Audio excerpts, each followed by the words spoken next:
Welcome back. In this video, you'll learn about another type of loop, the for loop. Let's look once more at the visualization of a while loop from the last lesson. A while loop executes a particular block of code multiple times.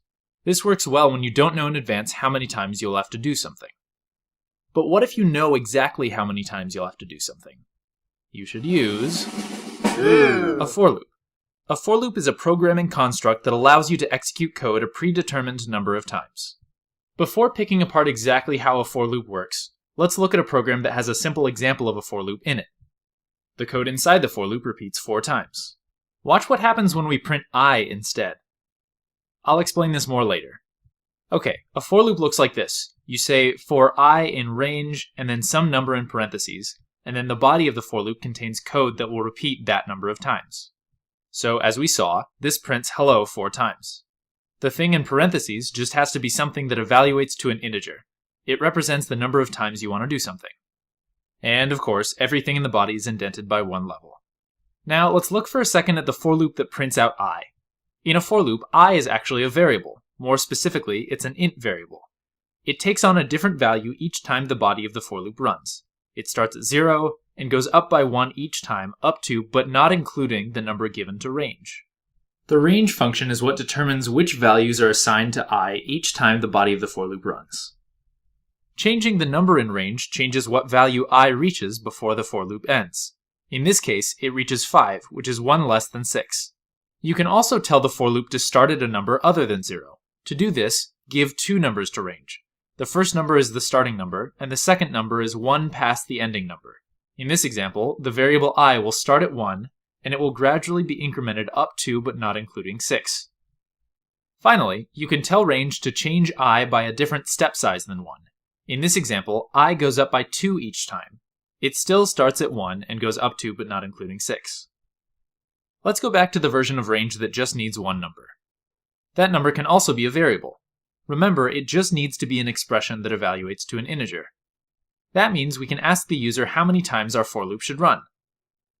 Okay, let's use this for something useful. One common problem you might use a for loop to solve is keeping a running tally of something. This slide shows what that loop might look like. Here's an example of a for loop used to sum the numbers from 0 through 3. We'll look at this in the editor in a second. Instead of just summing the numbers 0 through 3, we can also ask the user for 4 numbers that they'd like to add up. Finally, we can ask the user how many numbers they'd like to add. Alright, let's go through the 2 versions of the running total program. The first version is just going to add up 4 numbers. It's going to ask the user for each of those 4 numbers. So first, I'm going to create a variable called sum, and I'm going to set it to 0. Then I'm going to write a for loop that's going to go up to but not including 4.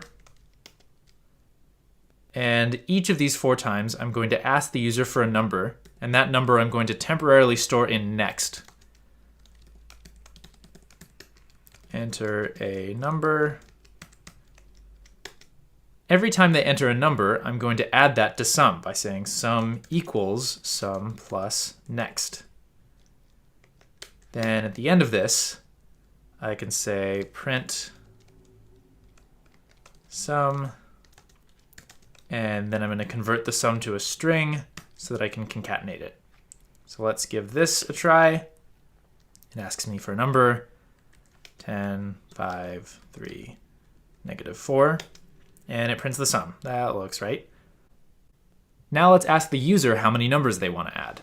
So before we do any of this, we're going to need a variable called number of numbers, and we're going to set it to